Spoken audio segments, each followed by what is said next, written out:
Hey, what is up guys, this is Corb and it is Eostrid fragment event calendar time. So let's talk a fusion plan with the easy bits out of the way first. Of course, as standard, we have the 3 artifact enhancement events, which, boom, have been good enough to quickly go ahead and slam a couple of estimated silver requirements for each of these happy little artifact enhancement events. Generally, don't be maxing these things out. Just pick up the fragments and then move on with your life, save your silver for the next event, especially if you're a new player that is heading for resources. Next up on the easier events list, we have a couple of classic arena takedowns, which are of course going to earn you 5 fragments each. Aren't they glorious? And so, right off the bat, this is like 5 events that you can handle, hopefully pretty goddamn easily. Not too much effort, not too much time commitment, and that's going to bag you 25 fragments. It's actually worth noting as well right now, before we go any further, while the total down here does say 130 fragments available, 20 of those are from tournament leaderboards. Can't exactly be relied upon that much. For that reason,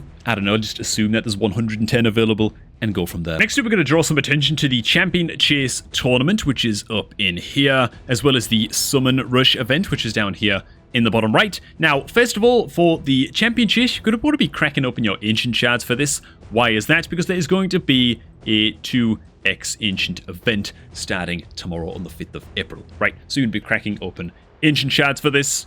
Maximize your chance of getting epics and legendaries. It's going to give you more Champion Chase tournament points, and you should be able to pick up those all-important 15 fragments somewhat easily. Now, you also want to be opening your mystery shards during the... I'm just going to leave it as mystery shards during the Champion Chase tournament. Why is that? Because it's much, much better to be opening mystery shards during a Champion Chase versus during a Summon Rush, right? If you open a mystery shards during a Summon Rush event, they always only give you 1 point. But if you open mystery shards during Champion Chase, you can pull a rare champion out of those shards, and the rare champion will give you 10 points, right? You can just get that extra bonus of points from mysteries during Champion Chase tournament. I'm just going to wipe the silver off the screen real quick and just underline these easier events, which really should be no problem as long as you have at least like, what, 30 or 40 million silver going into this event calendar. You should earn enough throughout the events to take care of all of those artifact enhancement events. And while we've touched on the Champion Chase tournament, of course, just to mention in the Summon Rush event, it's going to take you 5 to 7 sacreds,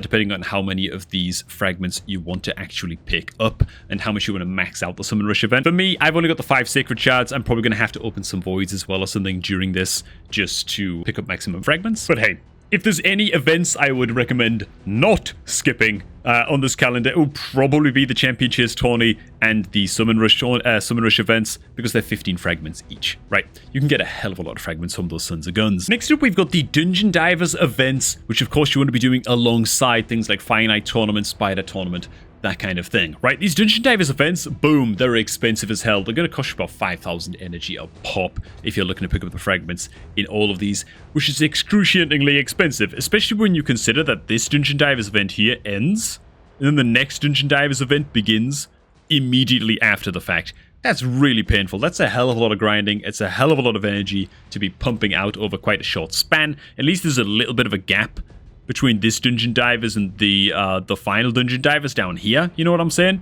So if there's any event that you're going to be skipping, I'd recommend it be one of the Dungeon Divers events, man. As for where the Dungeon Divers events actually line up to the tournaments, we've got this Dungeon Divers event here begins towards the second half, or rather the final 60% of the Finite Tournament, so there's a little bit of overlap there. We have this happy little Spider Tournament as well, kind of catches a little bit of the end of the Dungeon Divers event, so that will be the first event right there. Then we have the second event begins just down here, this Dungeon Divers event, right? And it's going to look a bit something like that. So Spider Tourney will end, you go straight into Dragon and continue the blast. And funnily enough, the third and final Dungeon Divers event actually lines up perfectly with the Ice Golem tournament. So there's going to be a hell of a lot of Ice Golem blasters in the last couple of days of the calendar. Now, if you're going to pick one of these Dungeon Divers events to be skipping, for me personally, I think it will probably be the very first one. Why would I suggest that? I don't know, there's just a hell of a lot of crap going on here right at the start of the calendar, right? There's this huge block of stuff going on, including a champion training tournament. I just feel like of all of the Dungeon Divers events, this one is like the tallest ask. Going to be very, very resource intensive to get this done. Now, gotta tell you the truth, boys. This is my first ever attempt at taking part in a fusion event, okay? Which is why I've done my homework on this one. My account is like 2 months old, okay? Very, very young account.